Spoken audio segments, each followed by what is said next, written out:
चलिए साहब, नाम बताइए अपना। हाँ पहुँच गए। अभिषेक जी के दोस्त हैं झांसी से, जो अभिषेक गुप्ता हैं उनके दोस्त हैं ये, गोवर्धन सेमिनार में। माइक में क्या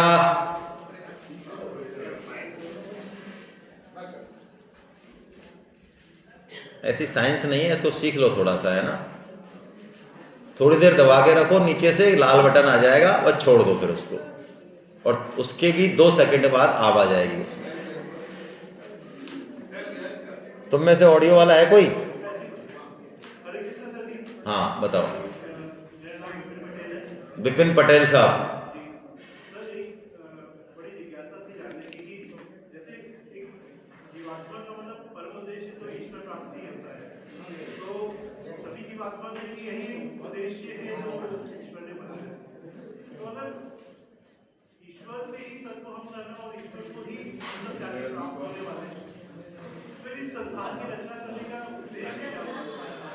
बहुत बढ़िया।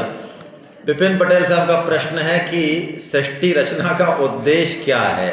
ठीक है, देखो सृष्टि रचना का वास्तविक उद्देश्य तो भगवान ही जाने, हम तो क्या बताएंगे। लेकिन आपने कभी कोई खेल खेला है? सांप सीढ़ी खेली है? क्यों खेली है? तो बस आनंद के लिए सृष्टि है। तो अब हमारे और आपके बस में तो है नहीं कि भाई साहब ऐसा है, अब की बार आपने सृष्टि बनाई तो हम नहीं आएंगे नीचे।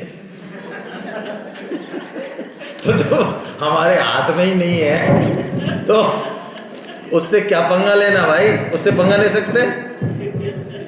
दूसरी बात, सृष्टि की संकल्पना एक जेल की तरह है। जेल क्यों बनाते हैं समाज में? जेल बनाते हैं कैदियों के सुधार के लिए। ये संसार को शास्त्रों में भौतिक जेल बताया है, और ये संसार जितना हमको दिख रहा है उतना ही नहीं है। समाज में जेल तो एक छोटा सा पोर्शन है, उसके अलावा एक बहुत सुंदर समाज है जहां पे बाकी सारी एक्टिविटी चल रही है। ऐसे ही सृष्टि में आध्यात्मिक पोर्शन 3/4 है, और ये भौतिक संसार 1/4 है केवल। तो हमसे ये अपेक्षा की जा रही है एक खेल में कि आपको ऐसा करते हैं, सारा सामान देते हैं खेलने का, है ना, बैट भी देते हैं, बॉल भी देते हैं, पैड वैड सब देते हैं, और तू यार सेंचुरी बना के आ जा। ये गेम है एक। तो हमको एक अवसर मिला है कि हम चाहें तो इस जेल से छुटकारा पाके और बहुत ही एक दिव्य आनंद का मजा ले सकते हैं। और यदि पाचन क्षमता कमजोर है कि नहीं हम तो यही मजे में, तो भगवान ने पूरी स्वतंत्रता दे रही कि यहीं कुला मंडी खाते रहो, कोई टेंशन नहीं है। ऐसा लगता है किसी को कि इस संसार जितना मजा कहीं नहीं है, ये पत्नी, ये पति, ये पद, तो मौज करे आराम से, है ना। आज नहीं कल, कल नहीं परसों, जब भी समझ में आएगी भगवान तैयार खड़े तब भी। बाकी सृष्टि रचना का उद्देश्य भगवान का खेल है, भगवान को आनंद है। भगवान का मन नहीं लग रहा था तो उन्होंने विपिन पटेल को और संतोष गुप्ता को भी उतार दिया मैदान में, बस इतनी सी बात, कोई खास बात नहीं। चलिए राधे राधे, हरे कृष्ण। नाम बता दीजिए। कपिल व्यास जी। अच्छा, किसके डॉक्टर हैं? अरे वाह यार, कहाँ पे? बहुत बढ़िया, बहुत बढ़िया कपिल जी, बढ़िया। ताली बजाइए देखिए इनके लिए। ऐसे लोग आते हैं तो ये लोग हमारे ग्रुप में जितने भी डॉक्टर हैं ना, तो इसलिए ताली बजवाइए, ये बहुत अच्छा काम कर रहे हैं। ये मरीजों को ये इनके प्रकारायण जो है गीता में ला रहे हैं। चलिए कपिल जी बताइए। चलिए, मजाक कर रहा हूँ सर। जैसे मनुष्य जीवन में कर्मों का फल मिलता है, तो अब आपने बताया जैसे भोग योनियां होती है, देवता भी भोग योनि, पशु पक्षी भी योनियां हैं, और 84 लाख कितने जन्म के बाद मनुष्य जन्म मिलता है। तो हमें जो अभी जो कर्मों का फल मिल रहा है, ये पहले मनुष्य जीवन के कर्मों का फल मिल रहा है, ये भोग योनियों में भी जो कर्म हो गए उनके। बहुत अच्छा प्रश्न है। मनुष्य योनि के ही कर्मों का फल हम बाकी योनियों में भोगते हैं। मनुष्य योनि के ही कर्मों का फल हम नरक में और स्वर्ग में भोगते हैं, और उन्हीं कर्मों के शेष कर्मों के भुगतान का फल हम मनुष्य योनि में भोगते हैं। ठीक है, अब आप कहेंगे एक बार में क्यों नहीं भुगता दिए?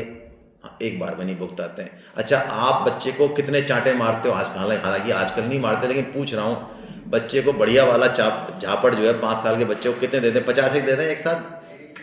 कितने दें? जितना वो झेल जाए, 1 या 2 ज़्यादा से ज़्यादा। तो ऐसे ही भगवान भी हमारे पिता हैं, उनको पता है कितने चांटे खान देने हैं इसके, तो उस हिसाब से वो चांटे देते हुए ला रहे हैं हमको। कुछ चांटे छोड़ दिए वो इस जन्म में हैं, ठीक है। बाकी हैं मनुष्य योनि के ही, बाकी योनियों में कर्म होता ही नहीं है, वो भोग योनियां हैं। मनुष्य योनि भी भोग योनि है, लेकिन भोग योनि होने के साथ ये एक कर्म योनि भी है, बाकी योनि कर्म योनि है, साधन योनि है। भोग योनि कर्म योनि की जगह इसको साधन योनि कहें तो ज्यादा है। साधन धाम मोक्ष कर द्वारा, कहा ना, साधन धाम मोक्ष कर द्वारा, ऐसी ताकत है हमारे पास। बहुत बढ़िया, अच्छा प्रश्न है आपका। हाँ बताइए बताइए बताइए। जैसे आप भी एमएलए की तरह यार पार्ट नंबर 2 भी लगाते हो। वो इसी संदर्भ में ये प्रश्न का दूसरा था कि जैसे एक कहानी या कथा सुनी है गौतम ऋषि की, जो धर्मपत्नी थी, उसमें इंद्र जी ने कुछ ऐसा किया। हाँ, तो वो उनको, मतलब इंद्र देवता है, तो उनका एक अपना कर्तव्य कर्म, उनको ये खराब कर्म करने की स्वतंत्रता कैसे मिली? मतलब सॉरी टू आस्क। ठीक है, हाँ हाँ नहीं ठीक है ठीक है। देखो देव योनि जो है ना, अपन को तो क्या है, अपन लोग हैं सकामी और लालची, तो हमको तो जो हमारी पूर्ति कर दे वो भगवान। कई लोग तो भगवान को मानने को तैयार नहीं है, देवताओं को ही मानते हैं। अरे देवताओं को छोड़ो, कई तो पितर को ही मानते हैं। अरे पितर को छोड़ो, कई तो कच्चे कलुओं को ही पूछते हैं। हर एक का अपना अपना लेवल है। तो देव योनि होना कोई बड़ी बात नहीं है। देव योनि भोग योनियां हैं बेसिकली, जिनमें भोग की, ऐश्वर्य की, सेक्सुअल प्लीजर्स की, इनकी जो विशेष डिमांड है वो वहां जाके पूरी हो रही है। देव योनि जाना कोई अच्छी बात नहीं मानते। आपको पता है जब जिन्ना मरा था उस समय सेठ जी ऋषिकेश में थे, तो जिन्ना मरा तो सेठ जी के जो सत्संगी थे 4-5, उन्होंने कहा बढ़िया मर गया है ना, इसने हमारा पाकिस्तान बनवाया था, जो है भारत के टुकड़े कराए थे। तो सेठ जी ने कुछ कहा उनको, तो सेठ जी ने कहा नहीं नहीं भाई, नहीं नहीं, बुराई नहीं करते हैं इस तरह से, मरने वाले की निंदा नहीं करते हैं, ऐसे नहीं बोलते हैं, मरने के बाद तो बोलते ही नहीं कुछ भी। तो उन्होंने कहा क्यों नहीं बोलते हैं? जब राक्षस मरते हैं तो देवता भी ढोल बजाते हैं, पुष्प वृष्टि करते हैं, तो हम क्यों नहीं करें? तो सेठ जी ने एक बात कही, मैं देवताओं की बात नहीं कर रहा हूं, मैं मनुष्यों की बात कर रहा हूं, महात्माओं की बात कर रहा हूं। महात्मा देवताओं से बहुत ऊपर है। तो देवता तो भोग योनि में है, ऐसे कर्म कर सकते हैं, उनके पास है इस तरह का रीजन, है ना। ठीक है, हरे कृष्ण।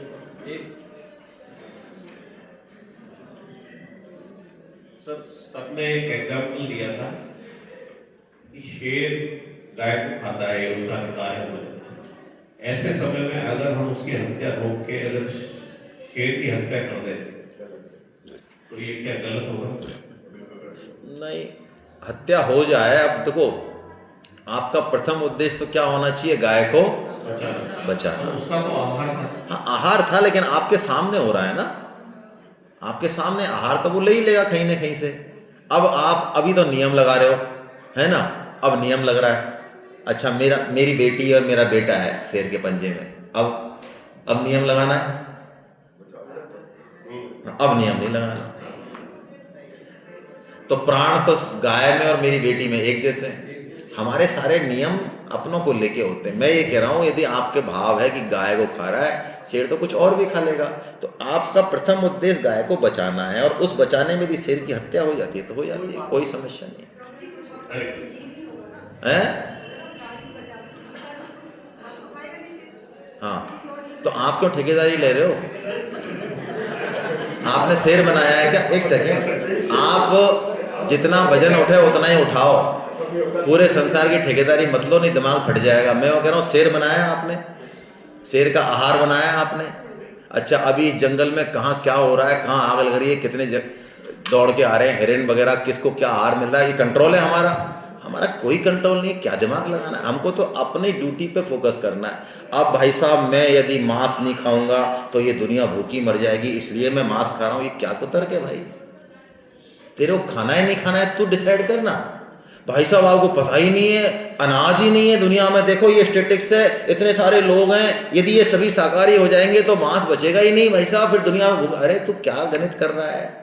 ये सारी बुद्धि के वो हैं, ये क्या बोलते हैं, शगल है बुद्धि का। जैसे मैं आपको बताता हूँ दूसरा एग्जाम्पल, हम लोग बर्थ कंट्रोल करते हैं ना, ये सब लोग इसमें सहमत होंगे, बड़े से बड़े ज्ञानी मानते हैं कि हाँ बर्थ कंट्रोल करना चाहिए, ज़्यादा बच्चे पैदा नहीं करने चाहिए, वरना सारी पॉपुलेशन इस संसाधनों को दबा देगी, पृथ्वी रसातल में चली जाएगी। सब, हम भी सब ऐसा मानते हैं। स्वामी जी ने बिल्कुल मना किया इसका कि बर्थ कंट्रोल नहीं करना चाहिए। मैं ये नहीं कह रहा हूँ कि 10 बच्चे पैदा करो, लेकिन आपको 2 ही बच्चे चाहिए तो संयम में रहिए, आप समागम मत कीजिए, लेकिन यूज मत कीजिए इस तरह के उल्ट पटांग आइटम। बर्थ को कंट्रोल आपको नहीं करना चाहिए। आप कहेंगे साहब, उनसे कहा पॉपुलेशन बढ़ जाएगी, तो उन्होंने कहा बेवकूफ़ कहीं के, उन्होंने तो नहीं कहा, मैं कह रहा हूँ ऐसा, स्वामी जी तो बोल ही नहीं सकते ऐसा। मैं कह रहा हूँ सूअर के कितने बच्चे होते हैं? 12, 10-12।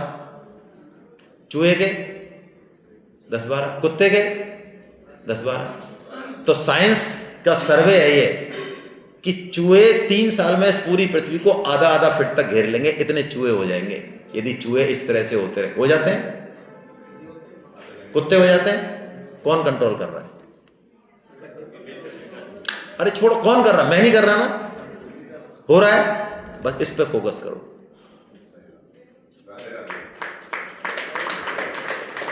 तो शेर क्या खाएगा और क्या नहीं खाएगा इसको छोड़ दो, है ना। शेर खा लेगा और कोई नहीं मिलेगा तो आपके पास आ जाएगा।